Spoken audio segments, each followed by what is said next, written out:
for the man profiled in last week's Contact 13 investigation. But that's what you're saying about Joe Bitsky. You flooded our website, Facebook page, and email with comments about him. And tonight, Chief Investigator Darcy Spears has some of those comments, along with a new discovery about how Bitsky's HOA board has been breaking the law.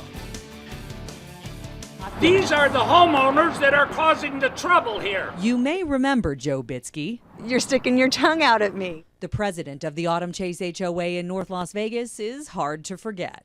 You see, you want to make it controversial. Joe, we can't make you any more controversial than you've made yourself. If you come here to degrade me.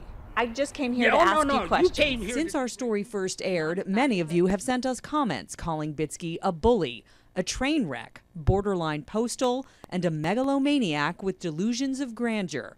One even said he shouldn't just be president of the Hall of Shame, he should be crowned emperor for life of the Hall of Shame. It's not how I deal with the homeowners. You're dealing with me the same way. Look, it's how I deal with jerks. Are you calling me a jerk? Yes, ma'am, because you won't listen. All right? The other people he's calling jerks are the group of homeowners who filed a complaint against him with the Nevada Real Estate Division. In the complaint, homeowners questioned Bitsky's use of a credit card in the association's name. And according to an email from viewer Lisa, there has never been an audit of the books. Nevada law requires all HOAs to do annual audits. I just called Bitsky about that, and he admitted there's never been an audit at Autumn Chase. Then he contradicted himself and sent me this fax saying the books were done at the beginning of 2008 by a CPA. But he didn't provide any proof of that, and either way, Autumn Chase is in violation of state law. After our story aired, the president-elect of Community Associations Institute Nevada sent us an email. That's the industry group representing HOAs across the country. Pat Taylor wrote, "Unfortunately, Mr. Bitsky's performance is the exact polar opposite of what we are trying to accomplish with CAI. He is so wrong and incorrect on so many levels with what he was saying, and his demeanor was beyond embarrassing for our industry." Joe Salvatore says they've tried to boot Bitsky from the board, but can't get enough help from other homeowners because so many are scared. He picks and chooses people who he wants to fine or make out to be bad people, I guess.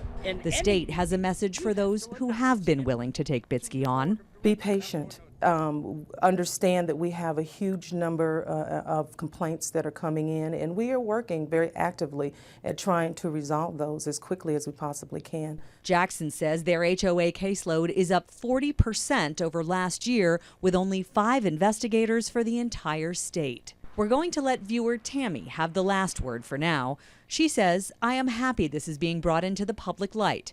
These kinds of HOA board abusive antics are going on more often than one thinks. I hope this is a catalyst for new laws to reform those controlling and egotistical HOA boards."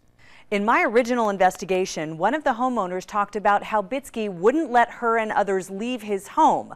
That was during an October HOA meeting after he learned they were recording the meeting.